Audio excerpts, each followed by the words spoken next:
অবস্থা দেখছো বন্ধুরা, কি অবস্থা আমাদের মহারাষ্ট্রে। আজকে আমি 22শে জানুয়ারি যে কিছু ঝলক তোমাদের সামনে দেখাবো, তার হচ্ছে মহারাষ্ট্রে রামলীলার যে প্রতিষ্ঠা দিবসে, রামের যে প্রতিষ্ঠা দিবসে কি কাণ্ডটা আমাদের এখানে হয়েছে মহারাষ্ট্রে, তার কিছু ঝলক তোমরা দেখতে পাবে। পড়াতে পড়াতে উঠে যেতে বাধ্য হলো, এত লোক যাচ্ছে পতাকা নিয়ে। আমাদের এখানে তো প্রায় উৎসবই লেগে গেছে।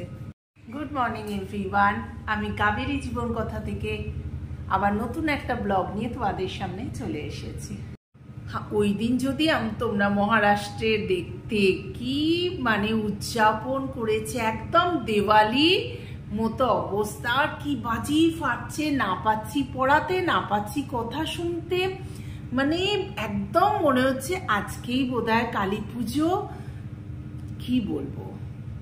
এটা আমি কাঁচকলার কোপ্তা বানাচ্ছি। এখানে আমার তেল জ্বলছে রেডি। এখানে কি কি দিয়েছি ঝটাপট তোমাদের সাথে শেয়ার করে নিই।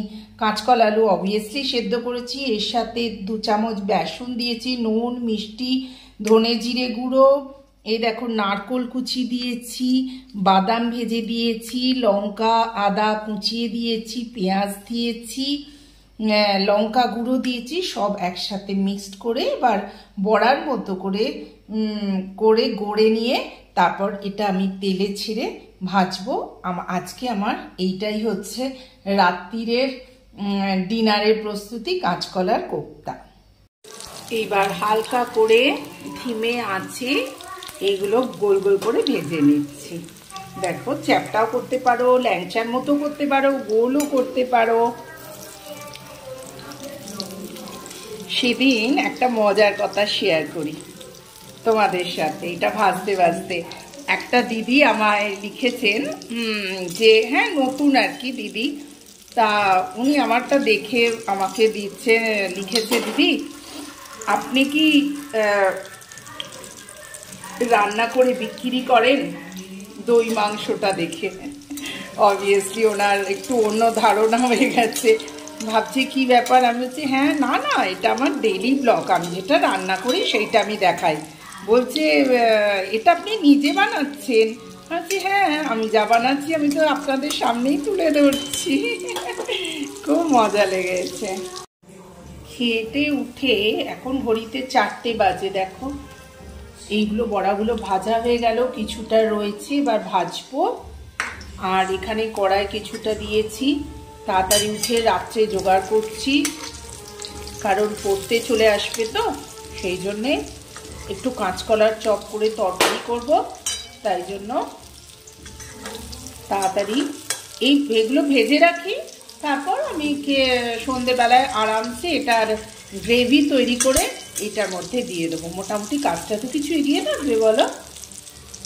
এ দেখো কি সুন্দর করে ভেজেছি, আর এতটা বাকি আছে, দেখি কতটা করব, কারণ আমাদের 1 2 3 4 5 আর এদিকে 1 2 3 4 5 5টা করে হয়ে যাচ্ছে। এর উপর গ্রেভি হবে তো অত আমরা খেতে পারি না। দেখি ওইটা একটু রেখে দেবো, আর একদিন পকোড়া করে খেয়ে নেবো। এইগুলো ভাজা প্রায় হয়ে গেল, আর একটুখানি বাকি। তখন তোমাদের সাথে একটা কথা শেয়ার করি। জানো ছোটবেলায় যখন মা এরকমভাবে মার থেকে শেখা, মা এরকমভাবে করতো, তখন বাটি নিয়ে চলে আসতাম। মা বুঝতেই পারতো যে আমার একটা চাই, কারণ আমি ভীষণ গরম গরম জিভ পোড়া জিনিস খেতে ভালোবাসি। সঙ্গে সঙ্গে মা একটা বড়া তুলে নিত, কিরে খাবি? আমি সঙ্গে সঙ্গে মানে আনন্দের সঙ্গে বাটিতে একটা বড়া নিয়ে চলে যেতাম খেতে। দিনগুলো কত মানে এখনো পর্যন্ত মনে দাগ কেটে আছে বলো। আর একটা কথা জানো, এই সবাই রটে গিয়েছিল যে আমি এত গরম পছন্দ করি খেতে। হ্যাঁ, তা কাজ করতে করতে তোমাদের সাথে একটা গল্প করে নিই। তা আমি ভীষণ ভালোবাসি। তখন কি হচ্ছে, আমার দিদির শাশুড়ি ছিলেন মাসিমাও জানতে পেরে গিয়েছিলেন, এবং যখন মাসিমার ওখানে গিয়ে একদিন ছিলাম, তো মাসিমা যা রান্না করতেন তা বাটি করে এনে আমাকে দিতেন। বলে সোমা তুমি একটু খেয়ে বলো তো নুন ঠিক হয়েছে কিনা, বা হবার পর সোমাকে একটু বাটি করে দাও না। আমার দিদিকে বলতো, ভীষণ ভালো মানুষ ছিলেন। এইসব ভালো মানুষ এখনকার দিনে খুঁজে পাওয়া খুবই মুশকিল। যাই হোক, ভালো মানুষরা তো বেশি দিন থাকে না। এইটা ভাজতে ভাজতে মনে পড়ছে নিজে একটা অলরেডি কিন্তু খেয়ে নিয়েছি একটা। চলো, আর কিছুটা বেঁচে আছে, দুজনের তো একটু বেশি হয়ে যায়। আমার সব কিছু রান্নাতে একটু বেশি হয়ে যায়। মেপে মেপে করা যায় বলো? মেপে মেপে করা যায় না। 11টা হয়ে গেল, 12টা হয়েছিল, আমি একটা খেয়ে নিয়েছি, 11টা হয়ে গেল। এরপর গ্রেভি দিয়ে আর একটুখানি আছে, থাক, একদিন কোনো সময় পকোড়া করে খেয়ে নেবো। দাঁড়াও, এটা কিছুতেই উঠছে না। হ্যাঁ, এবার তোমাদের সুন্দর করে দেখাই।